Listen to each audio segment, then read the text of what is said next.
엿새 후에 예수께서 베드로와 야고보와 그 형제 요한을 데리시고 따로 높은 산에 올라가셨더니 그들 앞에서 변형되사 그 얼굴이 해같이 빛나며 옷이 빛과 같이 휘어졌더라. 그때 모세와 엘리야가 예수와 더불어 말하는 것이 그들에게 보이거늘 베드로가 예수께 여쭈어 이르되 주여 우리가 여기 있는 것이 좋사오니 만일 주께서 원하시면 내가 여기서 초막 셋을 짓되 하나는 주님을 위하여 하나는 모세를 위하여 하나는 엘리야를 위하여 하리이다. 말할 때에 호련히 빛난 구름이 그들을 덮으며 구름 속에서 소리가 나서 이르시되 이는 내 사랑하는 아들이요 내 기뻐하는 자니 너희는 그의 말을 들으라 하시는지라. 제자들이 듣고 엎드려 심히 두려워하니 예수께서 나와 그들에게 손을 대시며 이르시되 일어나라 두려워하지 말라 하시니 제자들이 눈을 들고 보매 오직 예수 외에는 아무도 보이지 아니하더라. 아멘. 오늘 우리 주님께서 제자들과 함께 기도하러 산에 올라가셨다고 합니다. 그래서 이거를 이제 변화산 사건이라 그러는데 주님이 변형된 사건을 두고 거기에 보면은 2절에 이렇게 나오죠. 그들 앞에서 변형되사 그 얼굴이 해같이 빛나며 옷이 빛과 같이 휘어졌더라. 앞으로 우리가 천국을 가면은 우리의 모습입니다. 이게 참 해처럼 빛납니다.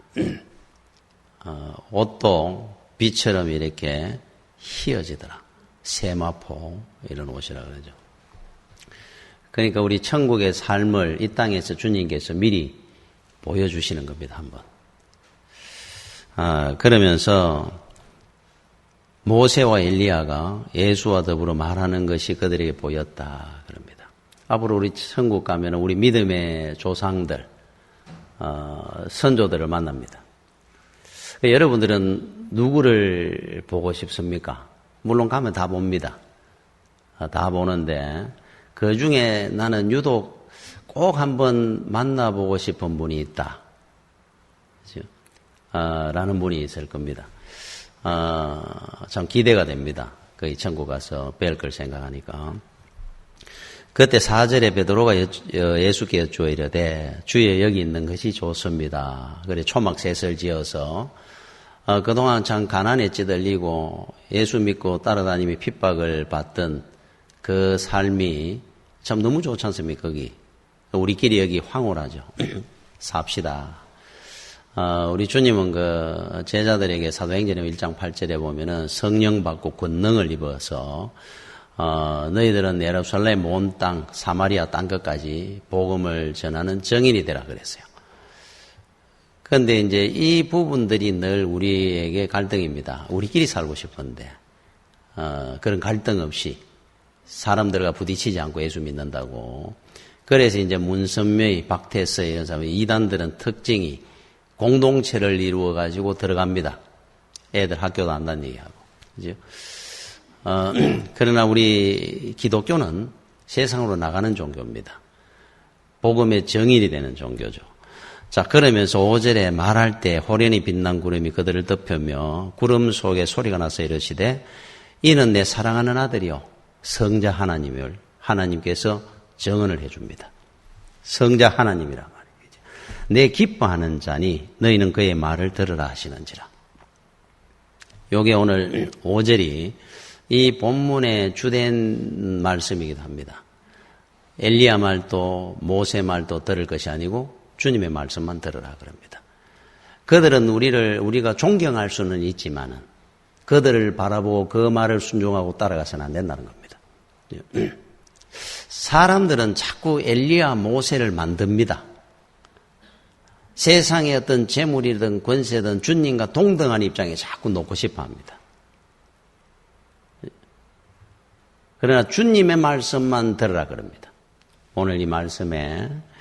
자, 그러면서 8절에 보니까 이제 주된 말씀이 하나 나옵니다. 제자들이 눈을 들고 보매 오직 예수 외에는 아무도 보이지 아니하더라. 주님의 말씀을 듣고 나니까 자, 일어나라. 두려워하지 마라. 하나님의 주님의 말씀이 증거될 때. 그리고 눈을 들어 주님을 바라보니까 여기서 우리 바라보는 에이도 하는 뜻은 그냥 이렇게 슬쩍 보는 게 아니고 완전히 집중해가지고 응시하는 거. 그거를 말하는 겁니다. 주님을 집중해서 보니까 모세든 엘리야든 아무도 보이지 않더라. 오직 주님만이 보이시더라. 그래요. 자, 우리가 세상을 보고 사니까 많은 것들을 봅니다. 그래서 단지 그러다 보니까 예수가 안 보여요. 우리가 예수를 믿는데 우리 눈에는 늘 예수님이 보여야 되는데 예수님이 보이는 것이 믿음인데 항상 나 우리와 함께하는 주님이. 그런데 사람도 보이고 재물도 돈 버는 것도 보이고 권세도 보이고 다 보이는데 주님만 안 보이는 겁니다. 그들을 그 모든 것들을 주님과 동등한 위치에 올려놔서 그런 겁니다. 주님만 여러분들이 응시하고 보면은 근심거리든 문제든 사람의 문제든 안 보입니다. 그래서 예수가 보이면은 세상 모든 것들은 그 아래에 있습니다. 저 산 위에서 보면 저 아래에서 보이는 것처럼. 그런데 주님이 안 보이면은 세상의 것들이 온갖 잡다한 것들이 보입니다. 아직 살아보지도 않은 우리 아이들이 아직 이제 겨우 유치원 다니는 애가 대학, 사회, 결혼할 것까지 다 보여요. 그러니까 하루도 마음 편할 날이 없어집니다. 오늘 그래서 이 말씀에 주님이 보이니까 아무도 안 보이더라 그럽니다. 주님만이 인생의 결정자입니다. 우리는 아무것도 결정하고도 할 수가 없습니다. 모세와 엘리야도 안 됩니다. 오직 주님만을 보고 가는 겁니다. 모든 것들은 헛된 겁니다. 주님과 동등한 자리에 갈 수가 없습니다. 아무리 모세요 엘리야라 할지라도. 세상의 끈을 잡으면 안 되는 겁니다. 김동원 목사님이 청량리 중앙교회에 있으면서 어릴 때 신학을 하면서 전도사, 부목사 하면서 임택진 목사님한테 특별히 사랑을 많이 받았다 그럽니다. 정말 영의 아들이라고 할 정도로. 그래서 도움을 많이 받고 배움을 받으면서 이렇게 살았는데 그러다가 이제 조그만한 교회 이제 목회를 이제 시작해 나가고 임택진 목사님이 참 존경받을 만한 분입니다. 그분 자체가. 영락교회 헌신예배에 설교하러 갔다가 설교하는 중에 뇌출혈로 쓰러집니다. 그 길로 소천을 하셨는데 그러니까 이제 전혀 생각지도 안 하다가 어느 날 전화를 받은 겁니다.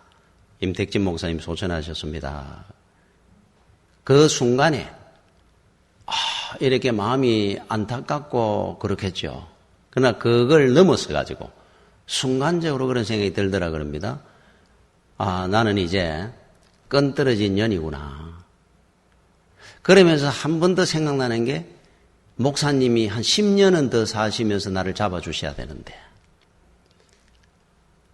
목사님 왜 이렇게 일찍 가신다는 거냐.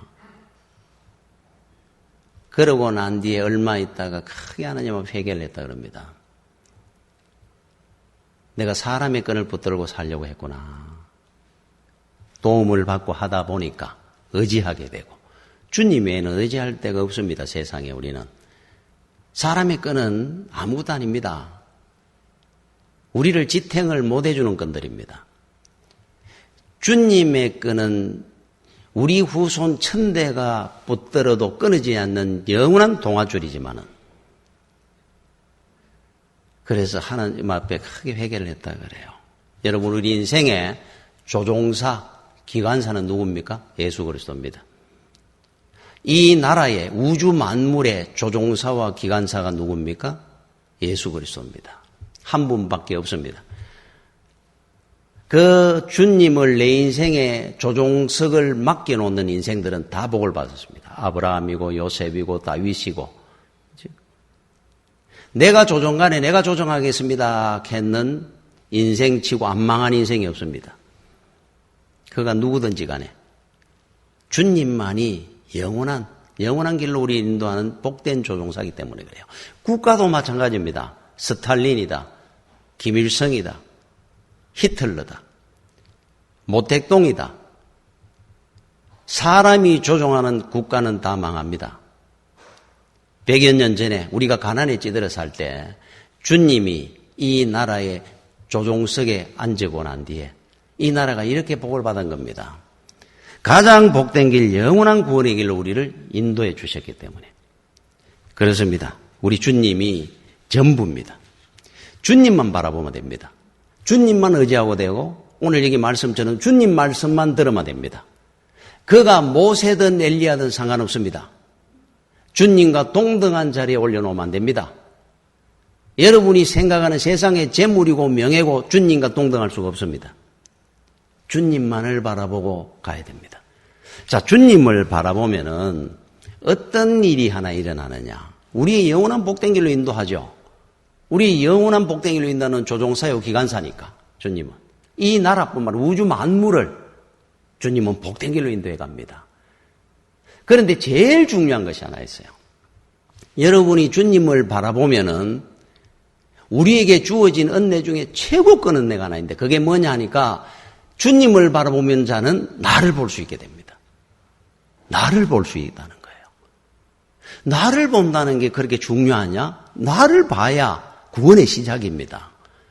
내가 어떤 존재인가 알아야만이 은혜 받을 수 있는 길이 열립니다. 그러면 나는 나를 보고 있는데요. 여러분들이 여러분을 잘 보고 있습니까? 최고의 철학자라고 하는 소크라테스가 철학의 맨 마지막 최고봉에 네 자신을 알아라 그랬는데 세상 지식으로 세상의 것들로 우리 자신을 못 보니까 그런 이야기를 했겠죠. 내 자신을 아는 게 철학의 최고봉입니다. 더 이상의 지식은 없습니다. 예수를 보면은 나를 발견할 수 있어요. 세상의 어떤 지식도 어떤 과학도 나를 보게 하는 것은 아무것도 없습니다. 왜 그런 줄 압니까? 우리 인간의 눈은 바깥으로 보게 되어 있습니다. 우리는 바깥을 보고 이웃을 보고 경치를 볼 수 있지 나를 못 봅니다. 이 눈은 인생의 우리 육신의 눈은 단 주님을 바라보면 왜 나를 볼 수 있다 그러는 줄 압니까? 주님을 보는 순간에 영적 눈이 열립니다. 영안은 세상에 남을 보는 것보다 나를 먼저 보게 해주는 눈입니다. 안쪽을 보게 해줘요. 영안은 내 심령을 보게 합니다. 저 사람이 죄인이 아니고 내가 죄인이라는 걸 알게 해줍니다. 그래서 주님을 보면 나를 볼 수 있는 이유가 영안이 열리기 때문에 그래요. 이거 이상 큰 은혜와 복이 없습니다. 그래서 예수님을 바라보마 세상 이치나 도리만 하는 것이 아니라 나를 볼 수 있는 눈이 열리기 때문에 최고의 큰 은혜를 받습니다. 나를 봐야 시작되는 거거든요. 모든 것이. 여러분 동아건설의 창업주이던 최준문 회장이라는 분이 지금은 이제 고인이 되었습니다. 이분이 동아건설이 1970년대, 80년대 오래전에 일이죠. 그때 우리나라가 이제 아랍 쪽으로 대수로공사 이제 건설을 이제 따가 나갈 때 요르단 대수로공사 현장을 땄습니다. 동아건설에서 따가지고 거기에 수백 킬로 수천 킬로를 이제 대수로공사를 하는데 그 사막 지역에 그때 이제 공사 현장을 이제 처음 시작하면 테이프를 끈으로 이제 최준문 회장이 간 겁니다. 테이프를 딱 끊자마자 현장 소장과 임원들하고 있는 자리에서 이게 얼마에 우리가 공사를 땄느냐 하니까 얼마입니다. 그러더니만은 가서 흙을 이래 쭉 만져가 홀쑥 이래 만지더라는 거야. 그러더니만은 이거 공사 끝나고 나면은 150만 불 정도 우리가 손해를 보겠구나 그러더라 그래요. 그 당시에 150만 불은 굉장히 큰 돈입니다. 한 2천만 불 이래 땄는데 150만 불을 손해 본다는 거예요. 그때 사람들이 의아히 생각했다 그럽니다. 아니 공사 시작도 안 했는데 흙만지 보더니만은 앞으로 150만 불 정도 손해 볼 거다. 적자 날 거다 그래요. 공사 끝나고 나니까 정확하게 150만 불 적자 봤다 그러잖아요. 이야 대단한 전문가지 않습니까? 이 흙을 보니까 어떻게 하다 보면 몇 번 무너지고 덮어지고 하는 일이 생기겠구나 계산을 하는 겁니다. 이분이. 계획대로 안 될 것이다. 그러니까 한 150만 불 정도 손해 본다. 흙 하나 보면서 전체 공사 내역을 다 확인하는 겁니다. 다 읽어보는 겁니다. 삼성그룹의 창업주인 이병철 회장은 어느 그 공장을 새로 이래 설립을 하면은 그 공터 되는 곳에마다 나무를 심겠다 그래요. 이래 나무를 다 심습니다. 그리고는 나중에 그 공장을 방문할 때마다 현재 이 공장의 분위기가 어떤지 아니면 책임자들이 얼마나 참 예사심을 갖고 열심히 일하고 있는지를 확인하는 방법이 가면은 압니까? 뭐 인사하고 막 브리핑하고 하는 그것만 보고 올 건데 이분은 그 전에 이미 안다는 겁니다. 이 공장의 책임자들이 어느 정도 마음을 갖고 지금 일을 하고 있는지를 그 일하는 그 확인하는 방법의 하나가 나무를 본다 그래요. 그 공장에 가면은 나무 앞을 이래 갈 때 차를 세워서 걸어간다 그럽니다. 나무를 이래 쭉 가면서 그냥 나무 구경하는 줄 아는데 그 나무를 보면서 이 공장에 일하는 뭐 책임자들이나 일하는 사람들의 현 상태를 본다는 거예요. 나무 하나를 제대로 지나다니면서 책임자가 공장장이 제대로 관리를 못하는 사람이 어떻게 공장을 사원들을 제대로 관리하겠느냐 이렇게 판단한다는 겁니다. 아주 중요한 부분입니다 이게. 그 어느 유명한 그 스님은 자기가 어느 산에 있는 절을 이래 방문을 할 때 그 절에 가가지고 거기에 있는 스님들하고 대화도 해보고 이렇게 하면서 이 절이 어느 정도 참됨을 갖고 있는 뭐 절이다 이걸 확인하는 것이 아니고 그 산사를 방문해가 가는 길에 그 절 옆으로 지나가는 그 골짜기 물이 흘러내리잖아요. 그 물 흘리는 그 물 속을 이래 보면서 가면서 안다 그럽니다. 그 물 속에 콩나물 대가리나 쌀 같은 게 둥둥 떠가 이래 밑에 있으면은 안 봐도 안다는 겁니다. 이 산사가 얼마나 참되게 돌을 잘 닦고 있는지 안 한지를 그거 보면 다 안다는 거예요. 우리 느낌이 오잖아요. 그 이유를. 그치? 그런 거 하나 제대로 못하는 쌀 하나를 그냥 흘러내려가는 걸 우습게 하는 거기에 있는 사람들이 제대로 수양을 하겠느냐 이 말입니다. 자, 하나를 보면 전체를 읽습니다. 자, 우리가 하나 알아야 될 거는 여러분 세상을 이래 전체를 우리는 다 모릅니다. 제 머리에 어떻게 알겠어요? 그치? 어떻게 내 자신을 내가 그렇게 잘한다고 할 수 있겠습니까? 똑같은 원리로 우리가 하나만 알면 다 알 수 있어요. 바로 예수 그리스도입니다. 주님만 바라보면은 세상 이치와 도리를 압니다. 예를 압니다. 주님을 바라보면은 내 자신을 자기 발견을 할 수 있어요. 그래서 성경에는 주님만 바라보라 그럽니다. 예수님 말씀만 순종하라 그럽니다. 그러니까 어떻게 세상 사느냐? 여러분 세상만 보고 사는 사람 10배보다 훨씬 더 많이 알 수 있습니다. 제일 중요한 것 중에 하나가 자기를 발견할 수 있어요. 절대로 못합니다. 어느 철학자라도 예수님을 바라보지 않는 사람은 예를 들면 여러분 주님이 여리고성을 지나가다가 소경 바디메오를 만납니다. 소경 바디메오가 주님 앞에 서가지고 주여 다윗의 자손 예수여 나를 불쌍히 여기소서 소리를 질렀어요. 그때 우리 주님께서 내가 너에게 뭐 해주기를 원하느냐 보기를 원하나이다. 그래서 불쌍히 여기시고 보라고 합니다. 눈이 떠있습니다. 이 사람은 나면서부터 소경이었습니다. 여러분 상상을 해보십시오. 나이가 30, 40 되도록 세상 한 번도 못 봤습니다. 부모님 얼굴도 한 번 못 봤습니다. 아마 그분 마음 속에 늘 그런 생각을 가졌을 것 같아요. 내가 눈만 뜨면은, 눈이 떠해진다면은 너무너무 보고 싶은 사람, 보고 싶은 일들이, 것들이 많았을 것 같아요. 하루만이라도 눈 안 뜨고 살아봤으면 했을 겁니다. 그런데 눈이 부쩍 떠해진 겁니다. 빛 가운데 세상이 보입니다. 많은 사람들이 보입니다. 3, 40년 동안 태어나서 처음 보는 겁니다, 지금. 신기하고 놀라웠을 거 아닙니까? 그런데 제일 먼저 무엇을 봤느냐? 눈을 뜨게 해주신 주님을 본 거예요. 주님을 보고 세상을 보는데 주님을 보는 순간에 자기를 보게 된 겁니다, 먼저. 자, 그러면은 너는 이제 보아라. 그러고 주님은 지나갑니다. 주님을 쫓아갔더라. 그럽니다. 왜겠습니까? 앞을 못 보는 소경으로 산 그 육신의 초라함이 문제가 아니고 주님을 보며 영의 부끄러움과 초라함을 봤거든요. 내가 육신이 눈에 감겼는 것이 불쌍한 것이 아니었구나. 주님을 보는 순간에 내가 영적으로 죽어있는 더러운 영혼을 갖고 있었다는 게 너무 부끄러웠을 겁니다.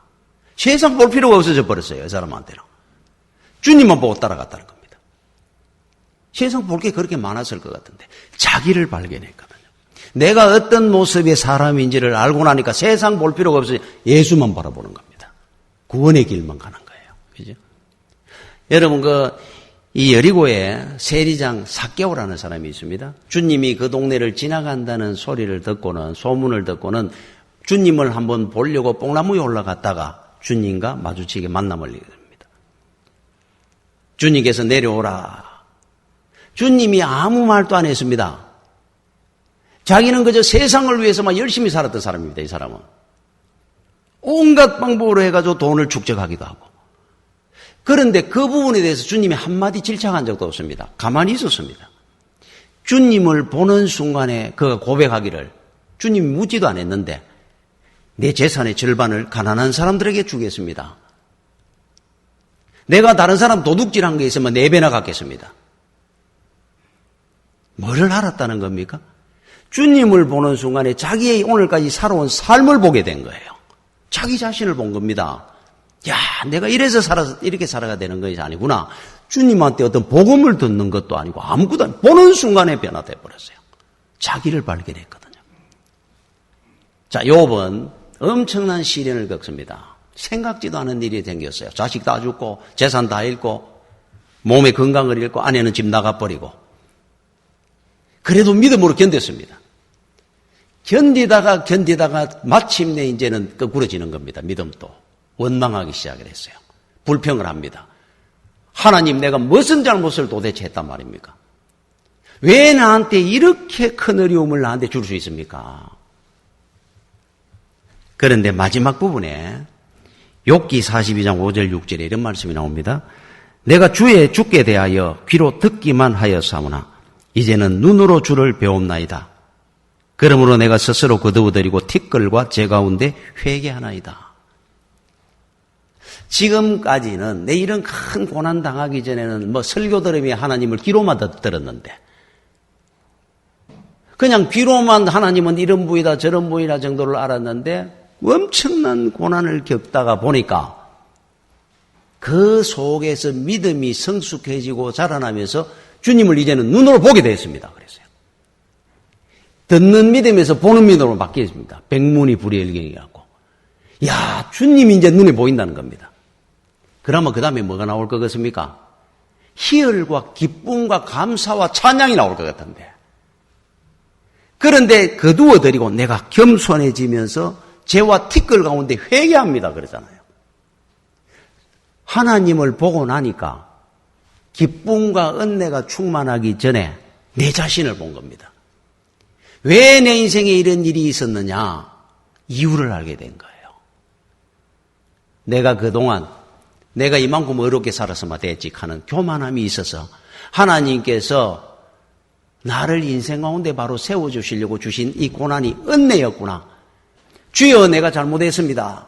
티끌과 죄를 뒤집으시고 오히려 하나님 앞에 회개하더라 그러잖아요. 여러분 하나님을 만나마 주님을 바라보면은 나를 보게 돼요. 나를. 내가 어떤 인간인지를 알게 됩니다. 그래서 회개하는 길밖에 다른 길이 없어집니다. 그래서 여러분이 주님을 바라보면 제일 큰 은혜 중에 하나가 뭐냐? 나를 발견하게 됩니다. 이거 엄청난 은혜입니다. 마귀는 세상 만물을 다 알게 해줘도 자기를 못 보게 합니다. 절대로. 니를 알 필요 없다 그럽니다. 자기를 모르니까 구원에 얼마나 큰 은혜고 하나님의 사랑을 모르고 사는 겁니다. 나를 모르니까. 나는 법에서도 산다고 생각하니까. 욥처럼. 나를 알고 나면은 내가 하나님 앞에 무릎 꿇고 회개할 일밖에 다른 길이 없구나 하는 걸 알 건데 나를 몰라서 그렇죠. 그래서 마귀는 절대로 다른 거는 다 보게 하고 다 알게 하는데 자기 자신을 못 보게 하잖아요. 주님을 보면은 나를 보게 해줍니다. 여러분 카지노 가면 없는 거 3개 있다 그랬죠. 시계, 창문, 거울. 이게 뭔 줄 압니까? 3개 다? 나를 못 보게 하는 겁니다. 시간 가는 줄 모르도록 만들어버립니다. 바깥을 바라보면서 세상이 어떻게 변하는지 모르도록 만들어버려요. 거울을 보고 제 얼굴을 못 보도록 만듭니다. 지를 못 보도록 만듭니다. 이게 마귀가 하는 전략하고 똑같습니다. 다른 거는 다 보게 하고 다 알게 해주는데 자기 자신을 못 보게 만들어요. 자기가 제일 옳다 그럽니다. 내가 어떤데 그럽니다. 자기를 모르니까. 제가 아는 분 중에 한 분이 얼굴이 좀 험악하게 생긴 분이 있어요. 그래도 얼굴은 험악하지만 사람은 멋있게 보입니다. 남자답게 보이고. 그래서 한 번은 저하고 이야기를 하다가 그 이야기를 하더라고요. 제가 목사님 굉장히 얼굴이나 이런 게 다른 사람한테 혐오감을 좀 주는 것 같다고. 좀 그렇지 않습니까? 이래 하길래 아이고 안 그렇다고. 그 앞에 대고 그렇습니다 하겠습니까? 그래서 그렇지 않습니다. 멋있습니다. 남자다워 보이고. 아이고 그럼 뭐 인상이 나는 처음 볼 때부터 마음에 들었습니다. 아 그렇습니까? 아이고 뭐 좋게 봐줘 고맙습니다. 제가 어릴 때부터 이런 얼굴을 가지고 있는데 이 얼굴에 대해서 내가 험악하게 생겼다든 이런 의식 해본 적이 한 번도 없대요. 자기는. 그냥 자기도 그렇게 생각했답니다. 뭐 어릴 때부터 껄렁껄렁하기도 했지만은 뭐 다른 사람한테 내가 뭐 다른 사람이 나를 험악하게 볼 거다 뭐 인상 안 좋게 볼 거다 이게 생각은 안 했다 그래요. 그런데 한 번은 집에를 늦게 들어갔는데 집에 아무도 없었다 그럽니다. 애들하고 이제 집사람 어디 가고 그러니까 불이 이제 깜깜하니까 현관에 돌아가지고 무의식 중에 아무 생각 없이 현관이 이제 그 방 안에 거실에 불을 켜고 올렸는데 그 앞에 이제 큰 거울이 이래 있잖아요. 거실에. 이제 거울을 이래 놔놨는데 불을 턱 켜고 돌리다가 깜짝 놀랐다 그래요. 자기 얼굴 보고. 불이 턱 켜 있는데 앞에 뭐 사람이 하나 석 서 있는데 얼마나 험악한 그때 이후로 야 내가 다른 사람한테 참 인상이 이게 굉장히 안 좋았던 모양이구나. 자기를 거울을 보면서 확인을 했다 그래요. 야 내가 정말로 얼굴이 험악하게 생겼구나. 이런 거울입니다. 거울. 주님은 내 거울입니다. 나를 모릅니다. 사람은 남은 보고 판단을 하는데 나를 몰라요. 여러분 사도 바울이 다메섹에서 주님을 만났을 때 제일 먼저 일어난 현상이 뭐였습니까? 눈에 비늘이 끼있다 그럽니다. 비늘이. 앞이 안 보였습니다. 아나니아한테 가서 사흘간 앞을 못 보다가 아나니아한테 안수를 받고 눈을 뜹니다. 새로운 영안을 뜨죠. 자, 영적 눈을 주님을 만나고 난 뒤에 일어난 것을 상세히 보여주는 내용입니다. 이게 바울이 대표적인 애입니다. 주님을 바라보고 누구십니까? 나는 네가 핍박하는 예수다. 그 순간에 비늘이 낌이 앞을 못 보게 됐어요.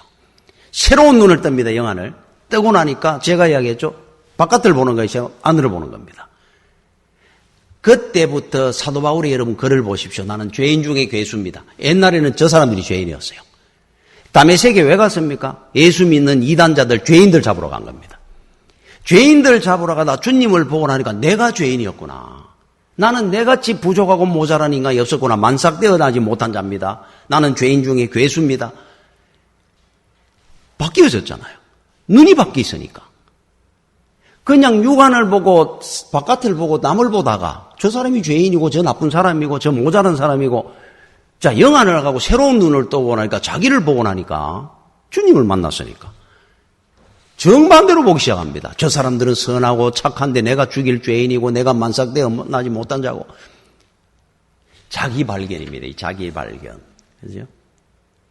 여러분 예수를 만나고 나면 제일 먼저 일어나는 축복과 은혜 중에 하나가 나를 발견할 수 있어요. 그러면 여러분들은 지금까지 주님을 바르게 바라보지 않았다고 산다면은 여러분 자신을 모르고 사는 겁니다. 절대로 모릅니다. 주님을 모르는 사람이 어떻게 자기를 안다면 안다고 생각을 합니다. 사람들이 다. 내가 나를 외모도 잘 알고 거울을 보고 살고 내 자신의 성격도 알고 내 잘못된 단점도 압니다. 나는. 모릅니다. 알고 있다고 한다면은 절대로 여러분이 인생 사고에 낙심한다든지 원망한다든지 불평할 일이 없었을 겁니다. 주님을 바라보고 나를 본 사람은 현실을 이해합니다. 어떤 문제가 있다고 낙심하고 원망하고 절대로 불평하지 않습니다. 회개하지. 여러분들을 모르니까 여러분들이 그런 일을 한 겁니다. 지금까지. 아버지가 영광급 장교이신 청년이 있었어요. 그런데 아버지가 군인이다 보니까 굉장히 완강하고 하여튼 뭐 스타일이 강합니다. 이게 부딪힌 겁니다. 이제 사춘기가 되면 중학교, 고등학교 때는 아버지하고 부딪히기 시작을 했어요. 많은 갈등이 생기고, 그러면서 방황하기 시작하고, 아버지하고 보면 늘 대들게 되고, 이제 일남 일녀인데, 자기 여동생이 있는데, 그러니까 가정이 조용할 리가 없습니다. 이제 이러면서 대학을 들어가면서, 이제 노골적으로 아버지하고는 담을 닫고 삽니다. 그 중간에 어머니가 얼마나 힘들었습니다. 그러지 마라 그러고 남편한테도 좀 그러지 마라 그러고 중간에서. 그러니까 그 아버지가 뭐 그런 정신을 갖고 이렇게 군인 정신을 갖고 사시는데 하루아침에 바뀌는 것도 아니고, 얘는 또 얘대로 또 자기 그 스타일대로 아버지를 보니까 이 아예 뭐 남보다 더 합니다. 집에 이제 지나다니면서 대화도 안 합니다. 그러니까 아버지는 또 얼마나 힘들겠습니까, 이 아들 때문에. 그러다가 이 아들이 군대를 갔어요. 자, 그런데 집안은 독실한 크리스찬 집안입니다. 군대를 가니까 저도 군대를 가봐가 하는데 쫄병 때는 그 교회를 가면 눈물이 날 정도로 언내됩니다. 힘이 들고 뭐 고달프니까. 그래 이제 2등병 때 있다가 1등병 짝대기 2개가 됐을 때 군대 그날따라 이제 교회를 갔는데 은혜가 됐던 모양이에요. 그때는 뭐 매주일 은혜됩니다. 교회를 가면. 그러면서 은혜가 됐는지 교회를 밖을 나오는데 햇살이 그렇게 따사롭고 좋더라는 거예요. 군대 안에는 햇살이고 공기도 다 싫던데. 그러면서 걸어 나오는 길에 그 아버지 나이 또래쯤 되는 이제 중령 뭐 대령 이래 되는 대대장 뭐 연대장급 되는 참모쯤 되는 사람들이 지나다닙니다. 자기는 짝대기 2개고. 그런데 이제 지나가면서 그분들을 이래 보는 순간에 아버지가 싹 보이더라는 거예요. 아버지가 보이는 순간에 군대를 가면 여러분 무궁화 2개 정도만 돼도 굉장히 높습니다. 1등병, 2등병 때는 얼굴을 잘 이래 못 봅니다. 그 아버지와 자기 모습을 첫째 보게 된 거예요. 자기는 1등병인데 우리 아버지가 참 훌륭한 분이었었구나. 거기다가 어떤 생각이 드나니까 자기는 군대 생활 한 2년 하는데도 죽겠는데 아버지는 나이 20에 사관학교 들어가가 사회생활 시간 평생 군대에서만 살았잖아요. 그 아버지의 일생을 이래 생각해 보니까 우리 아버지가 참 정말 훌륭하신 분이었구나. 내 잠깐 군대 생활을 하는 이 생활도 이렇게 힘들어하는데 우리 아버지는 어떻게 살았을까 평생을. 나이가 한 50이 되도록. 그 아버지가 보여지면서 눈물이 나도록 고맙고 그러면서 그런 생각이 들더라는 겁니다. 아버지 눈에 나를 보실 때 얼마나 내가 참 불성실하고 나태하게 보였을까. 그렇게 군인 정신으로 이렇게 막 워카 신고 평생을 살았던 분인데 거기다가 이래 보니까 정말 우리 아버지가 훌륭하고 대단한 분이었구나. 군대 가서 하는 거예요. 자기를 발견하면서. 그 길로 제대를 해가 와가지고 어느 부자지간보다 더 가깝고 친한 사이가 된 겁니다. 이 아들이. 하나님 앞에 크게 교회 갈 때마다 회개를 했다 그래요. 청년이.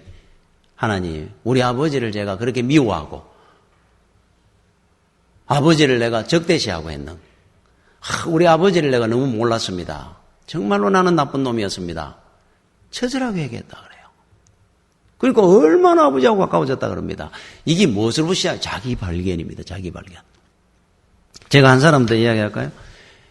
한 여성도가 이제 이분도 모태신앙입니다. 교회 생활을 이렇게 평생 하다가 한 40 중반쯤 돼가지고 남편이 회사에서 그 미국 지사로 발령이 나가지고 미국을 갔어요. 미국 가가지고 한 7, 8년 있다고 하셨습니다. 그러니까 자기 이제 모교로 돌았는데 그 목사님이 보니까 미국 가기 전에 그 집사님하고 완전히 달라진 거예요. 그게 뭐가 달라졌냐니까 미국 가기 전에는 교회 생활을 하는데 그냥 뭐 교회 왔다 갔다 할 정도로 교회는 오는데 전혀 뭐 헌신한다든지 이런 거 전혀 없이 그랬는데 미국을 한 7, 8년 있다가 오고 나니까 사람이 완전히 뭐 말하는 것도 바뀌고 헌신하는 모습이나 너무너무 겸손하고 신앙이 바뀌어버렸더라 그래요. 미국 갔다 와가지고 한 7, 8년 있다 왔는데. 그래서 어느 날에 한 분이 궁금해가 물었다 그럽니다. 집사님 어떻게 신앙이 그렇게 확 바뀐 것 같다고 미국 갔다 오고 난 뒤에. 그러니까 그 집사님이 그런 이야기를 하더라 그래요. 웃으면서. 목사님이 나한테 이런 일이 있었습니다. 미국을 이제 간 겁니다, 이분이. 미국을 가가지고 아는 사람도 없잖아요, 별로. 그러니까 이제 교회를 중심으로 사는 겁니다. 교회 가가지고 친구 사귀고, 교회 가고 헌신하며 시간 보내고, 그러니까 늘 이제 교회 가서 교회 중심이 교회 사람들하고 이제 노는 겁니다. 시간 날 때마다. 그러다 보니까 헌신도 많이 하게 됐고 열심히 신앙생활을 하게 됐다 그래요. 그게 너무 은혜롭고 좋더라는 겁니다. 그 순간에. 나도 예수를 이렇게 믿으니 너무. 그런데 한 2, 3년쯤 됐을 때인데 한국에서 이민을 한 가정이 왔어요. 왔는데 이민 왔는 그 가정의 그 여집사님이 그분으로 인해 온 교회가 이제 시끄럽기 시작을 하는 겁니다. 사람들마다 상처를 줍니다. 말 한마디만 해도. 같은 헌신하는 자들이 오면 많은 사람 시험을 줍니다. 야, 그게 이제 힘들어지기 시작했어요. 열심히 교회 생활이 즐겁고 좋았는데, 열심히 헌신하고 기뻤는데, 그 여집사님 하나로 인해가지고 교회가 싫어지기 시작을 했어요. 가면은 시험 들어오는 겁니다. 가면 상처가 되는 겁니다. 그러다 보니까 하나 손을 놓기 시작을 했어요. 이제 교회 안 가는 겁니다. 그거 보기 싫어가. 그러니까 앉으면은 그 집사님이 이제 욕이나 하는 겁니다. 앉아가. 그래서 심지어 교회 예배를 드리러 가면 그 집사님이 이쪽에 하면 저쪽에 앉습니다. 꼴도 보기 싫어요. 예배 한번 딱 드리고 집에 오면 이제 교회에 딱 신경도 안 씁니다. 그 집사님 한 분 때문에 신앙이 완전히 떨어진 거예요. 그런데 그래가 한 1, 2년이 갔는데 교회에 완전히 원상태로 복귀되어 본 겁니다. 사순절 예배 기간에 사순절 예배를 드리는데 그날 이분이 은혜를 받기 시작한 거예요. 은혜를 받는데 찬양을 부르는데 311자입니다. 내 너를 위하여 몸 버려 피 흘려 내 죄를 속하여 살 길을 주었다. 널 위해 몸을 주건만 너 무엇 주느냐. 널 위해 몸을 주건만 너 무엇 주느냐. 이 찬양을 하는데 눈물이 막 쏟아지는데 주님을 보는 겁니다. 제일 먼저 생각나는 게 참 딸 하나 있는 자기가 부모님한테 말 한마디를 해도 좋게 한 기억이 없어요. 너무 못되게 이야기를 하고 그 성실하고 착한 남편한테 월 원망하고 불평하고 자식들이 자기 마음에 조금만 안 되면 짜증내고 신경질 내고 모든 문제가 자기였어요. 지금 생각해 보니까. 이 찬양을 부르는데 눈물이 막 쏟아집니다. 주님이 내 같은 인간을 이렇게 은혜를 주고 구원해 주신 은혜를 생각하니까 몸둘 바를 모르겠는 겁니다. 자기를 발견한 거예요. 그러면서 눈물을 흐느끼고 있는데 남편 옆에 있다고 툭 칩니다. 왜 그러느냐고. 그러면서 이래 딱 고개를 이래 탁 눈을 떴는데 그 여집사님이 저쪽 끝에 앉아 있는데 일부러 그쪽으로 앉았는데 신기하고 놀랍게도 눈을 이렇게 턱 뜨는데 그 사람 사이에서 그 집사님이 크로즈업대가 눈앞에 확 돌아더라는 거예요. 다른 사람이 보이니까 그 집사님이 눈이 확 돌아더라 그럽니다. 그걸 보는 순간에 주님의 음성이 들립니다. 저 사람이 니다 하더라는 거예요. 네 거울을 보여준 거다 그래요. 주님은 거울입니다. 거울. 그분을 보는 순간에 너무너무 미안하고 그런데 그분이 너무 선하고 착하게 보이더라 그래요. 문제가 내였구나. 내로 말미암아 내가 저 사람을 욕하고 그랬구나. 저 사람한테 상처 입고 시험 든다 그런 게 내가 그렇게 살아온 걸 주님이 보여주신 거구나. 저 사람 통해가. 삶이 바뀌었다 그럽니다. 그 다음부터 그분하고 너무 가깝게 지냈다 그럽니다. 모든 것을 좋게 얘기할 줄 알고 이해하기 시작했고 자기가 바뀌어진 이유라 그래요. 여러분 주님을 보면은 나를 봅니다. 지금 현실을 다 이해할 수 있어요. 낙심, 원망, 불평이 나올 리가 없습니다. 이거는 전부 나로 말미암아 오는 은혜이기 때문에. 왜 우리가 모른다는 겁니까? 왜 저 사람들은 나는 법으로 사는데 저 사람이 문제라고 생각을 합니까? 여러분은 아직 주님을 만나지 않았다는 증거입니다. 그거는. 주님을 넘시해 보십시오. 나를 발견하게 될 겁니다. 그러면서 모든 문제가 해결되는 은혜를 여러분들은 잊게 될 겁니다. 기도하겠습니다. 주의 은혜를 감사를 드립니다. 오늘 이 시간 이후로 이제는 주님을 바라볼 수 있기를 원합니다. 아버지 세상에 아무것도 내 눈에 보이지 않게 하시고 오직 주만 바라보고 주님의 말씀을 순종하고 따라가는 우리 성도들 되게 하여 주시옵소서. 예수님 이름으로 기도드립니다. 아멘.